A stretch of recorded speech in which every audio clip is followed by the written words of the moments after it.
So here we are, Duncan Reid and Peter Antony. Peter Antony, who is, for those of you who don't know, one of the leading DJs in the country. Has shows on United DJs, Radio Caroline, and Q-Burn, and we'll come on to that. But look, in your honour, I've got one of your T-shirts on. And, I'm so glad that arrived in time for the interview, Duncan. You look great in it. I had to add a little bit of pink because, believe it or not, if I don't wear any pink, people get angry. You mean purple? Purple or pink, purple, pink, whatever, you know. In fact, I was in Lidl once buying some butter and ran across a fan who came up to me and said, "You haven't got your purple suit on." I said, "I'm in Lidl. I can't wear it all the time." Oh, yeah. Let me seductively show you this. This is actually my favorite Duncan Reid T-shirt, and I've got a collection of them, as you probably know. Nice and slow. Do the reveal. That is a great shirt, Check it I've out. got to say. That is a seriously great shirt. I don't have any. I do like this one, yeah. I'm going to have to get some more of those made. No, I like this one. Yeah. It's got the old Duncan back and knobs on it. Yes. Which doesn't sound as good as it looks. It's volume and treble and bass and stuff. Exactly. But anyway, let's talk about you. I was reading were brought up around Ipswich, is that right? That's right, yeah. Born and bred there, went to school there. Let me take my jacket off. Born and bred there, went to school there, grew up there, did all sorts of growing up stuff there. And then I moved to London, yeah. Oh, a lot in common with my background, because I was born and brought up in Canterbury and moved to London. Both of them towns with a sort of within shouting distance of London. But if Ipswich is anything like Canterbury, another world, really. Probably Canterbury, probably a bit more history there. I don't know about you, but history is very important to me. I love it. That's one of the things I love about England the most. Yeah, very much so. I know exactly what you mean. And growing up in Canterbury, I used to love the cathedral. And in fact, you know, as a bunch of little urchins, we used to get up to all sorts of trouble with in the cathedral with American tourists and fake turds. But I won't go into that anymore. But you little punk. I know, even then. But what's your earliest memory of music? Well, that's a tough one. My parents playing in around the house, it would be classical music or be some sort of, I think my mother was a bit more, my dad was classical stuff. I remember him sitting me down, talking me through things. Stereo would be on and he'd say, "Now sit here, Peter, and listen to this. And I'll explain all about it and what the music's actually doing as you hear it." See, my dad was a former major in World War II. By the time I was born, he was driving a Jaguar SS 100 in red, which is the first car I actually went in. Fab. I can still remember it. Holding on to the grab bar, standing on the bucket seat, no doors, looking out the side, knowing full well if I didn't hold on, I would fall out when he went round the corner. So, and I was about 3 probably then. What about rock music? You know, I had a big sister who was quite a bit older than me. She always had the radio on, and she bought 45s each week all the time. So she had lots of them. A single sort of dance set record player in her bedroom. I wasn't allowed near, of course. She was 12 years older than me from, a previous marriage. So, so she was listening to music. She liked Cliff a lot. It's probably her favorite, actually, to know about music through radio stations, Radio Luxembourg, Radio Caroline, when it first started in 1964. Let's just pick that up. Well, you were talking about listening to the radio and the old Luxembourgian pirate. You know, as a kid, I was always listening to the radio. I had one of those little trannies that everyone had. I remember listening in bed to Luxembourg, during the day to Caroline. This is pre-Radio 1, as you probably know. Yeah. Now, I remember myself having the old transistor under the pillow. And it was always frustrating with Luxembourg because it would fade in and out, wouldn't it? Oh, yeah, it drove me nuts. I liked the jocks on Luxembourg because they were terrific. I mean, the standard of them was really good. The whole thing, the radio thing, which is what I like. It's not just the music, it's the radio thing. I love the power of the radio, the jingles, the jocks, and the whole sort of energy of it all, going along with the music. That's what's missing in many radio stations nowadays. There's no energy, there's no vibe, the package, they're presenters, and that's the problem. The difference between presenter and disc jockey is huge. It is what I love about your programs, because you and I think with internet radio now, it's great to be able to hear people playing music because they love the music. But what I really like about your programs is that you'll go from, the older, more mainstream, but then there'd be a load of niche stuff that you really like, and you'll also play a lot of new stuff as well. So it's a great mixture all in one package. Yeah, that is very important to me. But it's the right new stuff. I play new stuff that sounds like classic stuff. That's what I look for. I'm not really sort of into what's in the top 10 at the moment. That sort of sound they have, I don't like. It's always got that sort of phony vocal treatment. They all sound the same. And no drum kit as well. It's a fake drum kit. Yeah, exactly. And there's new stuff out there that sounds like classic stuff, which is what I look for. And so I like to marry them up. And that's what comes through on your programs, because it's like, it's your taste.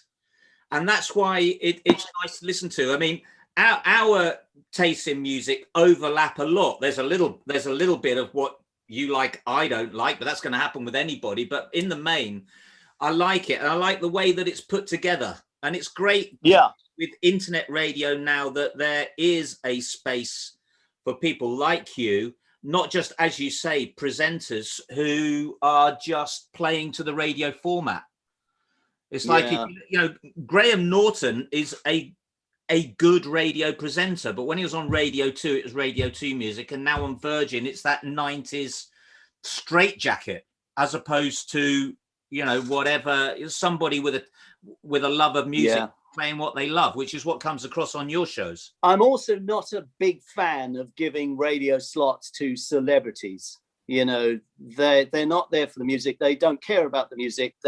I don't know why they're there, actually. And I think it's a shortfall for the radio station to give a shift to someone who is famous for doing something else, and hope that that's going to bring listeners in. For some reason, it's defeating the object. They're in charge of a radio station, and they should know what they're doing. They should bring on radio entertainment, and they should give those radio slots to the people who are the best at it, the communicators. Not just radio where the music is incidental, isn't it? It's incidental to the chat and the interviews.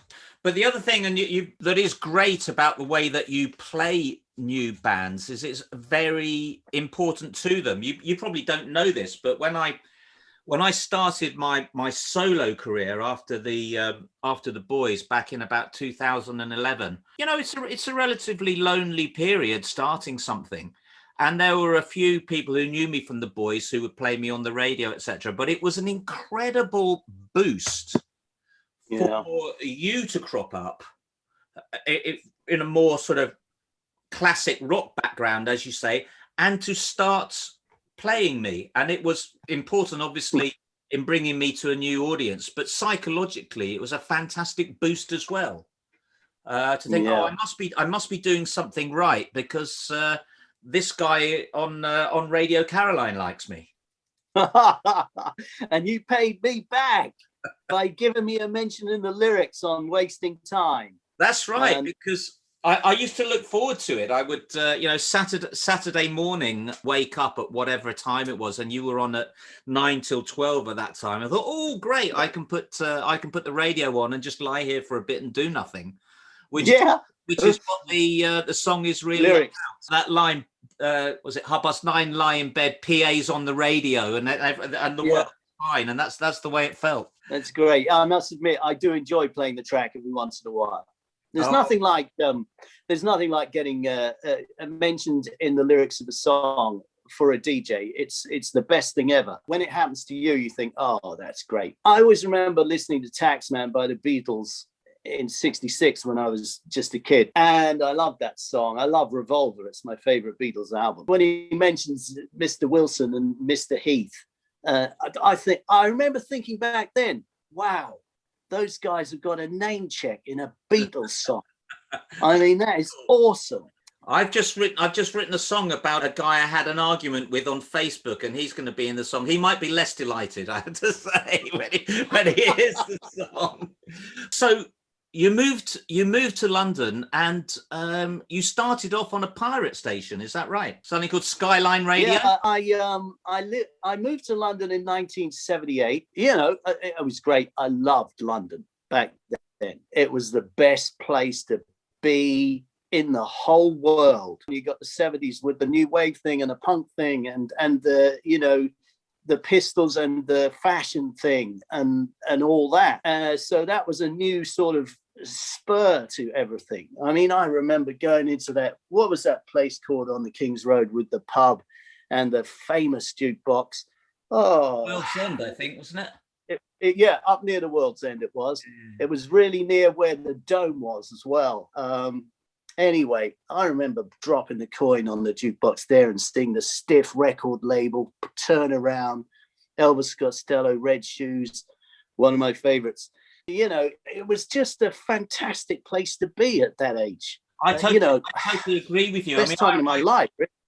I arrived in London a couple of years before you in '76 and fell into that whole punk thing. And you're absolutely right. I remember, I mean, we would go away on tour or what have you, but I couldn't wait to get back to London because for just a couple of years or so at that time, it was the center of the universe. It really was. Yeah. Everything was happening there. Yeah. Do you remember the Nashville Rooms? Oh, yeah. Played there many times. In fact, that was a great venue.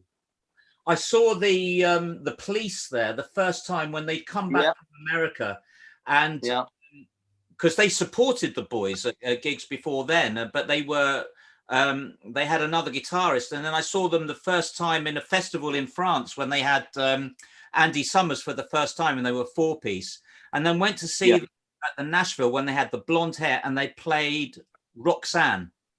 And up until then, you know, they were a pretty average group until I saw them that time at the Nashville, and everybody went, "This is different." They suddenly found what they're about, and this is going to be a very different story for them. Yeah, that first Police album was huge. Also, I remember Psychedelic Furs doing Nashville Rooms. Very, very impressive. In fact, I think it was the night they got signed. They came on with India and the Mist, the Dry Ice everywhere, and oh, gee, I mean, talk about impressive. They're a band you still play a lot, aren't they? I love the Furs. The Furs, to me, are my favorite 80s band, but they're not an 80s band. They're more like late 70s in sound. We played with them at the Electric Ballroom, and I think that was the end of the 70s. They came along around about 1979, and then they got the deal with CBS or Columbia and pulled out the first album, which is astounding, from the cover design to the music within. It all tells the same story. It's an outstanding debut. Against anybody's debut, that debut stands up against anyone's, in my opinion. So how did you end up working on an illegal station? Well, one has to take risks to get on. I was working at Stringfellows in London. I was a DJ there. I didn't have to be there till about 10:30 at night. You know, I'd come in there, roam in, 10:30, 11, straight downstairs, switch the stuff on. Half an hour later, they'd unrope the top of the stairs and the flood of people would come down. So you'd instantly have a busy night rather than that horrible period of waiting for people to arrive. I met more famous people in Stringfellows, London during the early 80s than I have met in radio. It's such a pleasure to stare out on a dance floor and see, you know, Rod Stewart dancing with Kelly, who's like 5 feet away from you. Yeah. And then further down, I remember further at the back, you'd see ZZ Top there, and they'd be swinging, and the Beards would be swinging too, you know, to the rhythm of the music. On your radio shows, I think you've said this, you get in the nicest possible way, you get the feeling that you're sort of busking it in that it's just you're going with the flow and the flow comes to you. Was it those live gigs that sort of gave you the taste for doing that, sort of feeding off where you thought the audience wanted to go? Yeah, I think maybe it has a lot to do with it. The other thing about that is probably most people prep and they probably go into the studio and they kind of know, they have a list of what they're going to play. Yeah. You know, I mean, that is a lot of work. So I just tend to go in, I kind of know the area I'm going to play, and I just take a bunch of records in with me, you know. In my case, a lot of people just use the music that's available on the computer system with the station. You know, I do sometimes, and I just make it up as I go along. Just, yeah, it's not rocket science. You just you couldn't prepare for everything you do because you do such a lot. I mean, you're on United. Well, the thing is, you're on United DJs drive time 5 days a week, isn't it?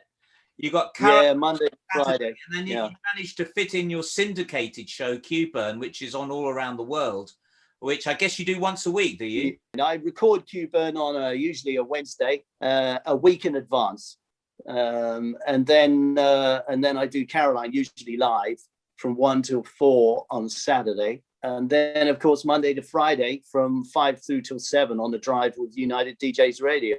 Well, if you were preparing that doing timings, you'd never have any sleep, would you? So there's only one way to do it, really. But tell me, how much time do you spend sort of checking out new music? Because a large part of that is new music, and you know, you must spend quite a lot of time sort of researching that. Yeah, I do. I do. I mean, I get all the magazines, you know, when they come out each month, and I read them. I check out the new stuff they're talking about. What I always said was, you know, to anybody who's going to give me a slot, I always say past, the present, and the future. And the future classic tracks sound as good as the past classic tracks. And that's what I look for. I look for a classic sound that you can play next to something that is really well known, but it's brand new. And that way, it's a bit like skipping a pebble across a mill pond. You know, you collect the audience with the classic oldie, and you keep the audience with the classic new one, because the new one sounds like it should have been made or has been influenced by the classic oldie that they've just heard. So they're into it straight away. It's not difficult. Yeah. So you can keep them there. You know, like the new Black Keys album, come out of Steve Miller into that. And it sounds, I have to say, the vocalist is a little like Steve Miller. So it sounds like you got Steve Miller doing Crawling King Snake. And before you know it, the audience has stayed with you, you know, and it's heard the new one from the Black Keys. I was in a hotel in Amsterdam once, and I've always had a great affection for Steve Miller ever since, because we checked into the reception, and then there was this guy up a stepladder painting the ceiling, and it was Steve Miller, and he just had a couple of hours spare, and the guy at the reception said, "Yeah, it's Steve Miller. He's painting my ceiling." He said he had a couple of hours spare before his show, so off he got. So obviously, was he doing a mural, or was it just white? No, it was a whitewash. So a mural, probably. God, that would have been worth it, wasn't it? Maybe Ron Wood should do that. He could probably do it. Yeah. Speaking of the murals, in the area I live in now, there's a house just a little while away. Small. It's a big house, but recently it got bought. There was this fancy painting on the wall, and they wanted to paint over it, and they went into it. They found out that it's the original Jimi Hendrix mural that painted by Jimi himself. So they were advised not to paint over it or paper over it. Well, so hopefully they took their advice. Yeah, hopefully they took the advice. I lived in a flat in Maida Vale, and I used to bring home Yeah. all of our gig posters and stick them to the wall. Of course, when we came to move, couldn't take the wall. Yeah. So you went from being a villain at Skyline Radio and ended up at Luxembourg. How did you do that? A villain. So I got a gig at Skyline Radio. It was a breakfast show. And so I thought what I'd do was stay up all night, because I hate getting up early. I'd do Stringfellows until about 3:30 when it closed. And then at 4 o'clock, I'd go to a cafe off Regent Street. The one that was opposite where the Speakeasy used to be. Oh yeah, no. And I'd in Margaret Street, I think it was. Yeah. And I'd go and have early morning coffee there at 5. And the people I met in there, I mean, I remember having coffee with Stevie Marriott there one morning, and sitting at the table with him and talking to him about the Small Faces. And I asked him, bold questions like, how does a little guy like you get that enormous voice? Stuff like that. He told me, he's making it up probably, but he told me, he said, oh yeah, he said, I got me voice. He says, I was absolutely plastered, and I got in a hot bath, he goes, and I took a bottle of whiskey with me, he says, and I had a packet of fags. I was smoking, chain smoking and drinking, and I was screaming my head off all night, he goes. And in the morning, that's how my voice was, and it stayed like it. And the other thing was, he did not have a good word to say about Rod. Oh, really? He took my band. He took my voice. It's like that, He even almost took the name. The Faces, So, I'm sure Rod was a huge fan. And I think I told him at the time, I said, man, I can understand you, having problems with that. I said, but you one best frontman and a hell of a good songwriter, So I stuck up for Rod, because he really is. I mean, those early Rod Stewart songs, lyrics and everything about them, And I mean, I'm talking the Faces. What a great group. Oh, so good, and such good fun, and just again that vibe of just giving off good times. But I don't know. I heard this secondhand, so I don't know. This is someone told me Steve Marriott said this, and I don't know whether he did, and I don't know any way in which it's true. But apparently, he used to complain about Peter Frampton being a bit tight. And the epitome was this: is that Peter Frampton had a coin telephone in his house, so nobody could come round and make calls on his bill. I can believe it. But if you want tight padlock pocket stories, then you go straight over to Rod as well. So I hear. There's a few others I could tell stories about where they're a lot richer than me and they got more expensive lawyers. So I'm there you go. Myself. Yeah. So you ended up living in Luxembourg. Yeah. Well, yeah. Let's just go back to the pirate station thing. After those, I'd go and do the breakfast show on Skyline, and I'd come out of it, rush hour traffic in South London. Oh my God, trying to get back to where I live. It was a tough life.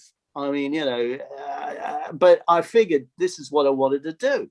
Anyway, Phil Lynott from Thin Lizzy.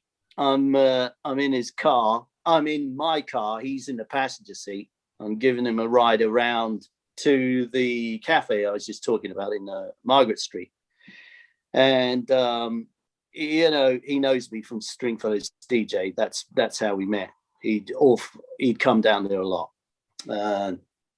He'd come up to the booth where I was playing records. Hiya, Peter. It'd be like that. And, I'll send the Jamesons over. He asked me one night in the car, he said, so what do you want to do? I said, I want to get on the radio, He says, I know someone at Radio Luxembourg. He says, Kid Jensen. I said, oh, yeah, I know Kid Jensen. I know of him. I didn't know him at the time. He says, he was very good to us, played us. First person in the whole world to play us, made us famous on Jensen's Dimensions, and stuff like that, which is true. So he said, I'll have a word. I always wanted to get on Luxembourg. I love the sound of it, the energy of it. But I got it while I was doing the breakfast show for Skyline, and also while I was at Stringfellows. And I remember telling Stringfellows he went into apoplexy basically straight away. He said, "Oh my God, like this was a big one." He says, "It's all very well for you going off and getting famous." I said, "Look, I've got to go for it." When I went to Luxembourg, okay. I have to say I didn't enjoy living in Luxembourg. After the West End of London and the fun and the action, it was a dead place. There was nothing going on. All I had was the radio station and the other English jocks, because everyone else didn't speak English, or whatever. So it was kind of weird. It was a bit similar to being on the ship, stuck out 2 weeks at a time on a ship. Or it was very similar to boarding school, where you'd be stuck with a load of people and you'd build relationships with these people that last a lifetime because you have to live in each other's pockets, And Luxembourg was a big job. And although the money was okay, it was a lot less than I was getting while I was at Stringfellows. Yeah. So I took a pay cut to get ahead and do what I wanted to do. Yeah. I know lots of us have done that. I didn't realise it was Phil Lynott who got you the job, but I'm not surprised that you met him at Stringfellows, because when they weren't on tour, that band were just everywhere. I didn't meet Phil Lynott that much. I did a little bit, but Brian Robertson at the Speakeasy, I think he lived there. Yeah, well, I reckon he didn't really get the gig. He didn't get me the gig at Luxembourg. I just got the gig, but a manager picked me up and sent the tape into Radio Luxembourg, and they liked it. And I had to go do a live show from Hertford Street. And I remember the managing director sitting behind me while I was on live. From the Hertford Street studios by ISDN to Luxembourg's transmitters. Yeah. And I did my first show there, and he sat behind me all the way through, scrutinizing everything I did. And at the end, he tapped me on the shoulder and he said, "You're in." It was a huge moment, massive moment. Because, when you're a kid, you want to be on Radio Luxembourg, and you're at school and you think, yeah, right. And then suddenly it works out, and I'm working alongside DJs that I listened to when I was a kid. It's the strangest thing. I remember 6 or 7 years. Yeah, I was there from about early 85 to about 91. I wasn't really interested in staying at Radio Luxembourg once they came off the AM signal. They went over to satellite only, and I thought, this is the future, but it's way too early. There's nobody listening. Remember the Steve Earle song? Is there anybody there on satellite radio? Yeah. That's the way it was, So it wasn't for me, really. And so, and then you ended up back with Peter Stringfellows in Los Angeles. Is that right? After that? Yeah, I moved to LA right after leaving Luxembourg, and I worked at Stringfellows and Rodeo Drive for a while. Yeah. That was good. How long were you there for?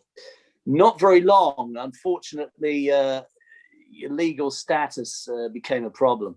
Yeah. And because I didn't have a green card, so I had to. It's the major problem with as a musician for playing in the States is the visa system is just it really is, and expensive, like thousands of pounds, and often over the first time we went to the States, the visa didn't come through in time, and we had to buy the flights again. So it's just it's sure. Yeah. indeed. So you came back to the UK, and was that when you came to Caroline? I came back to the UK in about 94. I was off radio, no radio at all. And then 2008, I said, I sort of knocked on the door with Radio Caroline. They were very happy to have me, thank God, and let me in. And, you know, I was back on the air. I've been there since, amongst other things too. I worked a few corporate FM stations too. You know, that was, soul destroying nightmares. Yeah. I mean, I worked for Mercury FM in Surrey. And first of all, I worked at one in the north called Wish FM in Wigan. And, you know, I did a year up there to get down south to get a gig on Mercury, and which I did. I worked there for a while, must have been 3-4 years. During the 4 years, I had endured 4 different owners. You know, what a nightmare. You know, never really sort of waking up in the morning knowing who you work for, whether you're going to have a job at the end of the week. Every new guy that came in wanted to clean sweep and bring in his friends and all that stuff. So it was a nightmare. What can I tell you? You know, and it was the same old thing. It was like, here's what you play, and you play it in this order, you know, which I had to do. I don't think most of the public realize that, you know, most commercial radio stations are playing a form of an iTunes playlist. You know, it's a very tight, small number of songs that they can play. And and the thing is, that playlist is owned. It's the playlist of someone who isn't a music lover and is a boring person. It's targeted and researched to pull in the sort of widest audience for whom music is not a passion. It's just something that we're talking about. It's just wallpaper. I know, but the trouble is, you see, is that research is the same research used by everyone. And the research, if you stop anybody in the street and ask them what their all-time favorite record is, more often than not, they'll say something from like last month.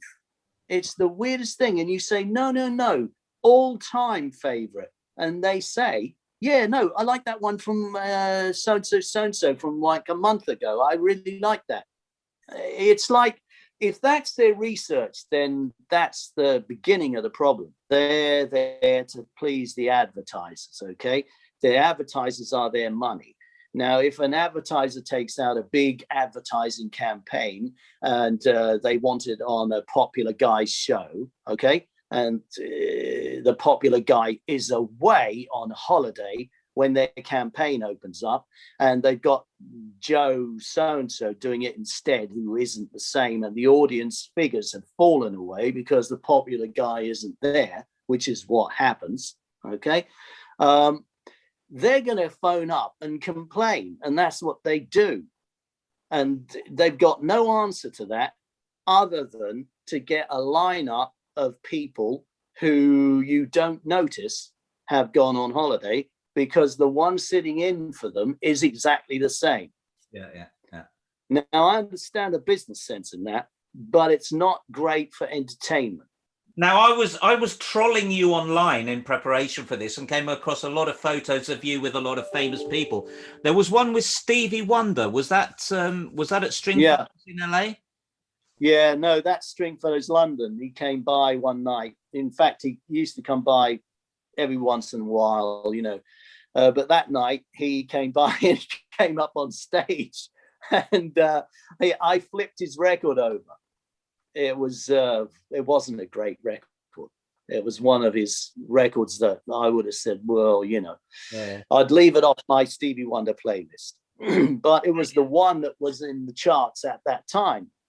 And it was I Just Called to Say I Love You. So a lot of people love the song. Anyway, I flipped it over and there was the instrumental on the other side. So I played the instrumental and he did a live vocal from the microphone that I just handed him. And and he tagged on the end. I just called to say, I love you, Stringfellows. He tagged it on the end. I don't know, something. Before the days of mobile phones, otherwise all this would be on YouTube now. You know, I had, I just had one interaction with Stevie Wonder because, as you know, like most musicians, I've got a few things that I do. I'm involved in film and TV, and we were involved in recording a Hyde Park gig that he did for a video, one of those things you might see on BBC4 or Sky Arts. And he had a cold at the time, and his voice, it was okay. The live gig was okay, but when you looked at the recording, the video recording, his voice, he was struggling. And he had a veto if there was anything, if the performance wasn't up to scratch, he put a veto on it. And we said to him, well, I'll tell you what, why don't you go in the studio and redub the vocal? And of course, most people can do that, but there was a little bit of a problem because he couldn't see the video to see it. So that was it. That was the end of the program. It could never be done. Bit of an expensive program to lose. Well, I forgot to mention one coincidence, because this T-shirt of yours was produced and designed by Steve Green, who happened to have done 2 of our covers. He did the reissue of Little Big Head and Bombs Away. Did he do this one? No, it was the one after that, Bombs Away, which is the one after that. And he did this one then? Yeah, that's one of his. May as well show them all now. What about this one? He did the reissue one, the splatter one of that. I don't know whether I sent that one to you because you already had that one. I love this one, by the way. Love this one. Naturally love this one. Well, that's because of wasting time. Yeah. I mean, I get a name check, so I love this one. And I tell you, while I'm talking about that, this is the latest one, of course, which is very, very good, I have to say. And I know there's a new single coming off that soon, Your Future Ex-Wife, isn't there? Out in June or July. We're just waiting to see how quickly they can print the vinyl. Yeah. Is it going to be purple vinyl? I don't know, actually. It's being made by a Finnish record company, so I'll be getting the stuff off them. Well, you could ask. It might be a good idea to do limited edition purple. Yeah,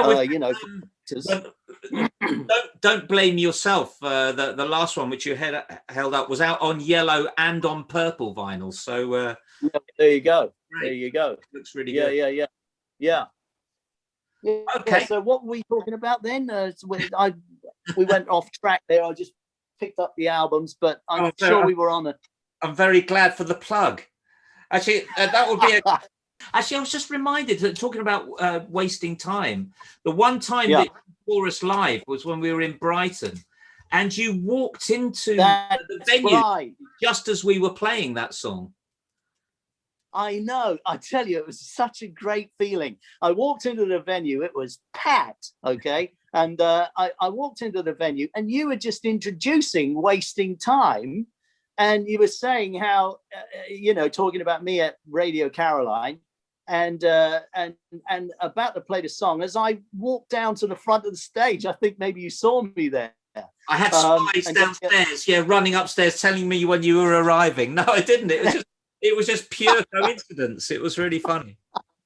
Yeah, there's a terrific buzz when you come into a place and it's packed, and suddenly, the guys introducing the song and talking about you being the inspiration of the song. Okay, and you realize no one knows who I am, so no one's staring at me, but it's the strangest feeling. It's it's a good buzz, I have to say. I love it.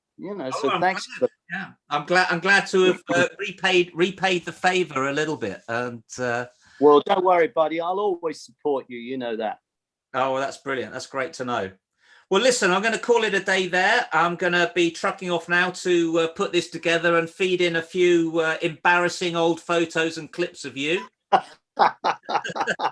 I've got to start. Look, it's middle of May now. I'm getting used to the idea that we're hopefully going to have a gig at the beginning of July. So I'm going to have to get back in shape and start losing some of this lockdown tummy, ready to ready for it again, because it's a big stage. It's Cubics Festival in near Sunderland, and playing a gig after 18 months on a big stage. I tell you, I will literally die. I mean, you've seen the way that we run around. You know, it's gonna. Oh wow! I tell you what, I've seen you sweat that suit out a few times. That's for sure. I know. Oh, how do you get on with washing that on the road? Do you just I don't know? I've got three jackets and about 5 pairs of trousers, but they end up running off by the end of the tour. I tell you, I don't know what I'm going to do going forward, because I bought them in Top Man, and Top Man have gone bust, so I'm going to have to find a new suit shop. You know, so it's going to be... Top Man. What's Duncan Reid going to do without Top Man? I know. This is the thing. I remember. The one shop that made trousers for short asses. Oh, I remember when I was with Phil Lynott from Thin Lizzy, and we were in Johnson's and Modern Outfitters on the King's Road, and he was about to go on US tour with Thin Lizzy, and he was in there with me, and he bought 6 or 7 pairs of leather jeans from there, and I said, "Wow!" I said, "You're getting 6 or 7 pairs of these?" He says, "Yeah, Peter," he says, "you know, you just wear them twice and they've all shaped. They all get stretched out of shape and I just throw them away. So I need a few." I thought, that's typical rock star stuff, you know. 6 back in the pairs of 70s, leather jeans. I used to wear leather jeans back in the 70s on stage. And I bought what I thought was an expensive pair from Kensington Market, did the gig. Yeah. Soaking wet trousers, left them on the radiator. When I woke up in the morning, they were that long. Obviously, a lot more plastic than leather, you know. So. You could stick the braces on them, and you've got lederhosen. Yeah.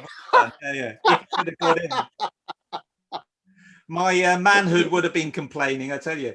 But I just remembered another brilliant Thin Lizzy story that, as you were talking, have you ever met Midgeur? Yeah. Yeah, he was with Thin Lizzy for a while, wasn't he? Yeah. He's funny. He's a funny guy, isn't he? With loads of stories. And I just love the way, in his whole career, you know, having written one of the biggest selling singles of all time with Ultravox and everything that he's done, he loves to describe himself as the worst guitarist in Thin Lizzy. Have you heard the story? Yeah, Gary Moore, absolutely.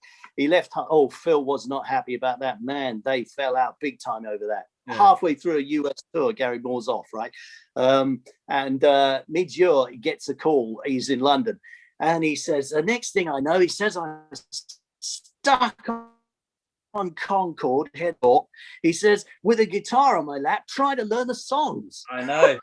Yeah, he told me that he had to learn them on an old Walkman on the plane over. Amazing. Yeah, can you imagine how scary that is? And you think, no, I can relax. It's an 8-hour flight. Not on Concorde. It's not. It's like 3 hours, and that's it. And then he had to go on stage in Texas in front of about 60,000 people. I've got an almost as good a one as that. When you remember a couple of years ago, when we had the Beast from the East. Yeah. We were playing at the 100 Club, and Sophie got a really bad infection. I had to go into hospital, and I rang up our old guitarist Mauro and said, "Oh, what are you doing tonight? Were you thinking of coming down to the gig?" He said, "It was a bit cold." I said, "Well, I'll tell you what, come down and bring your guitar," and he had to come on. Go on with no rehearsal at all, and I'd sent him the set list, but I missed off a song, which was "Welcome to My World," which at that time was on the last album, hadn't even been released yet, and in the middle of the set we launched into that song that he had not even heard, and I looked around and there was this frightened look on his face as he was trying to play along with a song that he'd never even heard. But anyway, that was my fault. Listen, Pete, great talking to you, and we shall definitely speak again soon. Good luck with everything going forward. Good luck with all of the shows that you've got on the go, and I hope that as a result of this, there'll be a few more people listening to you. Well, Make sure you're listening, Duncan. You never know when I'm going to spin you. Bye-bye. Speak soon. Bye. Bye.